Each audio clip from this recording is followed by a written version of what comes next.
علیہ الصلوۃ والسلام نے فرمایا، ابو ہریرہ رضی اللہ تعالیٰ عنہ سے مروی ہے، آقا علیہ السلام کا ارشاد، من حسن اسلام المرء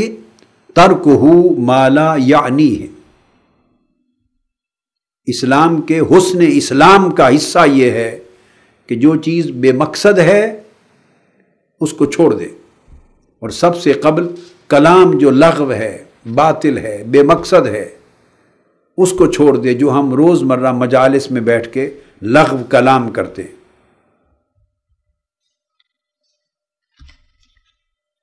محمد بن کعب القرظی رضی اللہ تعالیٰ عنہ روایت کرتے ہیں، امام ابن ابی الدنیا نے اس کو مرسلاً روایت کیا، انہوں نے فرمایا کہ آقا علیہ الصلوۃ والسلام ایک روز مجلس میں تشریف فرما تھے، صحابہ کرام بھی بیٹھے،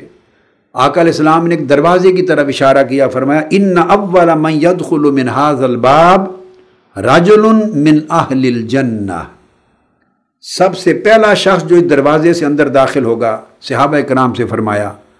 اس کو دیکھ لینا، پہچان لینا، یہ اہل جنت میں سے ہے، جنتی۔ صحابہ کرام اس دروازے کی طرف تکنے لگے، فداخل عبداللہ ابن سلام، عبداللہ ابن سلام رضی اللہ تعالیٰ عنہ داخل ہوئے، فقام الیہ ناس من اصحاب رسول اللہ صلی اللہ علیہ وسلم فاخبروہ بذالک، صحابہ کرام کھڑے ہو گئے خوشی سے۔ اب آپ اندازہ کریں ہماری کیفیت یہ ہے کہ اگر ایسی خوشخبری کسی کے بارے میں مل جائے تو ہمیں اپنا دھیان شروع ہو جاتا ہے، کاش یہ میرے بارے میں کہا ہوتا،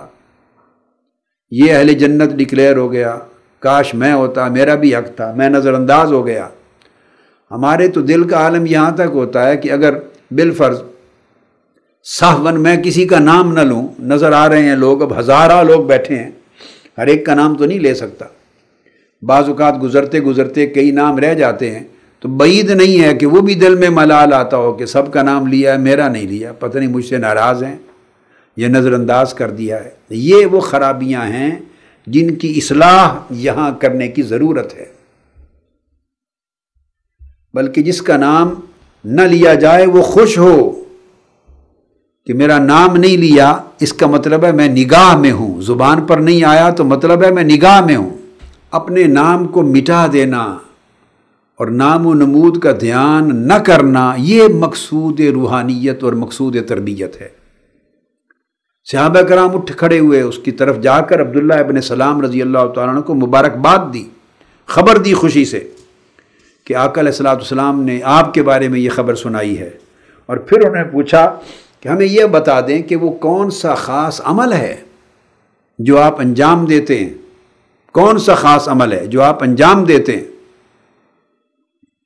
اور جس کی وجہ سے آقا علیہ السلام نے آپ کے بارے میں یہ فرمایا کہ یہ شخص جو پہلا داخل ہوگا وہ جنتی ہے، آپ کو اس دنیا میں جنتی ڈکلیئر کر دیا گیا، وہ کیا عمل ہے؟ انہوں نے کہا کہ میں تو ایک کمزور آدمی ہوں، ایک کمزور مسلمان ہوں، کوئی نیکیاں کثرت اعمال میرے پاس نہیں ہیں، صرف اتنی بات ہے، دو چیزیں میرے اندر بالیقین ہیں، میں اللہ کا شکر ادا کرتا ہوں، وہی آپ کو بیان کر دیتا ہوں۔ ایک فرمانے لگے سلامت الصدر، اور ایک ترک ما لا یعنینی، ایک میرا دل اور میرا سینہ لوگوں کے بارے میں حسد سے، حقد سے، غیظ سے، نفرت سے، کینہ سے، کدورت سے، میرا دل ہمہ وقت محفوظ و مامون رہتا ہے، اور میرے دل میں کسی شخص کے لیے نہ تنگی آتی ہے، نہ چغلی آتی ہے، نہ حسد اور بغض آتا ہے، نہ کسی کے لیے میرا دل کوئی بوجھ محسوس کرتا ہے، نہ نفرت محسوس کرتا ہے، نہ دنیا کا حرص، نہ ہوس، نہ لالچ، نہ طمع، ان تمام چیزوں سے میرے سینے کو اللہ نے محفوظ رکھا ہے، سینے سے مراد دل کو۔ تو دل کی سلامتی، اور نفع نقصان ہو جائے تو نہ دل اچھلتا ہے، نہ مغموم ہو کے گر جاتا ہے، دل کو اللہ نے سلامتی دے دی ہے۔ گویا سلامتی اس وقت تک دل کو نصیب نہیں ہوتی جب تک وہ اللہ کے ساتھ تعلق میں مستقیم نہ ہو جائے، تاکہ دنیا کے اندر جو تغیرات آتے ہیں احوال زندگی کے، وہ تغیرات دل کے حال کو متغیر نہ کر سکیں۔ فرمانے لگے ایک تو سلامت صدر ہے، دل کی سلامتی، اور دوسرا یہ عمل ہے کہ جو لا یعنی باتیں ہیں، بے مقصد باتیں ہیں، میں نے ان کو ترک کر دیا ہے، ان میں کبھی میں نہ ٹانگ اڑاتا ہوں نہ کبھی کلام کرتا ہوں۔ اور ہمارا جو جھگڑا ہوتا ہے زیادہ، جو فساد ہوتا ہے زندگی میں، وہ صرف لا یعنی باتوں کی وجہ سے۔ آپس میں جتنے فساد ہوتے ہیں، رشتہ داروں میں فساد ہوتے ہیں، اعزاء اقارب میں، فیملیز میں، بہن بھائیوں میں، خونی رشتوں میں، دوست احباب میں، مجالس میں، عورتوں میں، مردوں میں جو فساد ہوتا ہے، آپ اس فساد کا اگر جائزہ لیں تو اس سارے فساد کی جڑ یہ زبان ہے۔ یہ ظالم زبان نہیں رکتی۔ جو آدمی جتنی کثرت سے بولتا ہے اتنے فساد پیدا کرتا ہے۔ لہذا اس لا یعنی چیز سے بچنے کے لیے زبان کو صمت اور سکوت کا حکم دیا، یہ اس کی پہلی آفت ہے۔ اس کے بعد دوسری آفت زبان کی،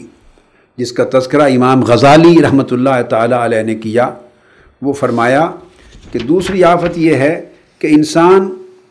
اس لغو اور فضول کلام سے جب اپنے آپ کو بچاتا ہے صمت کے ساتھ، اسی کلام کو کثرت کے ساتھ اگر اس نے نہ روکا اور جاری رکھا، تو تیسرا وہ باطل کے اندر انوالو ہوتا ہے، امور باطلہ کا ذکر کرتا ہے۔ پہلے تھا فضول کلام، لغو، لا یعنی بے مقصد بات، یعنی اس میں نہ نیکی نہ گناہ، ایسے زبان چلا رہا ہے۔ اس زبان کے اندر بھی شر کی چیزیں آ جاتی۔ مگر اگلی آفت جو بیان فرمائی امام غزالی نے، وہ یہ ہے کہ باطل میں انوالو ہوتا ہے۔ جب آدمی بیٹھتا ہے تو ایک اور آفت یہ ہوتی ہے کہ کئی بار گناہوں کا تذکرہ کرتا ہے، اور زبان کے ذریعے گناہ کی لذت اور چسکا لیتا ہے آدمی۔ عورتوں کے احوال بیان کرتا ہے، کسی کو دیکھا تو دوستوں میں بیٹھ کے اس کے نقشے کو بیان کیا، اس کے حلیے کو بیان کیا، اس کے لباس کو بیان کیا، اور شرم نہیں آتی بیان کرنے والے اس بے حیا شخص کو کہ تمہارا کیا ریلیونس ہے، تمہارا کیا تعلق ہے کسی لڑکی، کسی خاتون، کسی عورت کا تذکرہ اپنی مجلس میں کرنا۔ یہ باطل کلام ہے اور حرام کلام ہے۔ اسی طرح بیٹھتا ہے تو کبھی شراب کی بات کی، کبھی فساق اور فسق کی بات کی، کبھی غنی لوگوں کی جو اغنیاء ہیں ان کے مال و دولت کا تذکرہ چھیڑ کے بیٹھ گیا، ان کی گاڑیوں کا، ان کے محلات کا، وسائل کا چھیڑ کے بیٹھ گیا۔ اس کے اثرات دل پر پڑتے ہیں۔ اور کبھی اور مکروہ قسم کے احوال زندگی ان کا تذکرہ کرتا رہا۔ یہ سارے امور باطلہ ہیں، یہ بھی زبان اور کلام کی آفات میں سے ہیں۔ آقا علیہ الصلوۃ والسلام نے فرمایا، اعظم الناس خطایا یوم القیامہ اکثرہم خوضا فی الباطل۔ اس کو امام طبرانی نے عبداللہ ابن مسعود رضی اللہ تعالیٰ عنہ سے سند صحیح کے ساتھ روایت کیا، اور امام ابن ابی الدنیا نے بھی روایت کیا کہ قیامت کے دن سب سے بڑی خطائیں، گناہ، لغزشیں، خطائیں اس شخص کی ہوں گی جو زندگی میں کثرت کے ساتھ باطل امور پر گفتگو کرتا رہا ہوگا۔ اس لیے قرآن مجید نے فرمایا، فَلَا تَقْعُدُوا مَعَهُمْ حَتَّى يَخُوضُوا فِي حَدِيثٍ غَيْرِهِ۔ اگر کچھ لوگ مجلس میں ایسی گفتگو کر رہے ہوں جو اللہ اور اللہ کے رسول کو پسند نہیں، تو حکم دیا گیا کہ آپ ان کے ساتھ مت بیٹھیں۔ فَلَا تَقْعُدُوا مَعَهُمْ، ایسی مجلس میں نہیں بیٹھنا چاہیے۔ حتیٰ کہ جس مجلس میں غیبت ہو رہی ہے، چغلی ہو رہی ہے، گناہ کی باتیں ہو رہی ہیں، یہ غیبت، چغلی، کسی کی شکایت، کسی کے اوپر تحقیر آمیز، حقارت آمیز بات کرنا، کسی کے اوپر تبصرہ کرنا منفی انداز کا، جس مجلس میں یہ بات ہوتی ہے وہ مجلس حرام ہے،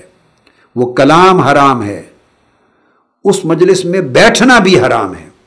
تو کیا طریقہ ہے؟ فَلَا تَقْعُدُوا مَعَهُمْ، یہ قرآن مجید کا حکم ہے، ان کے ساتھ مت بیٹھو۔ مگر آداب کا کیا تقاضا، یہ کہہ کے نہ اٹھو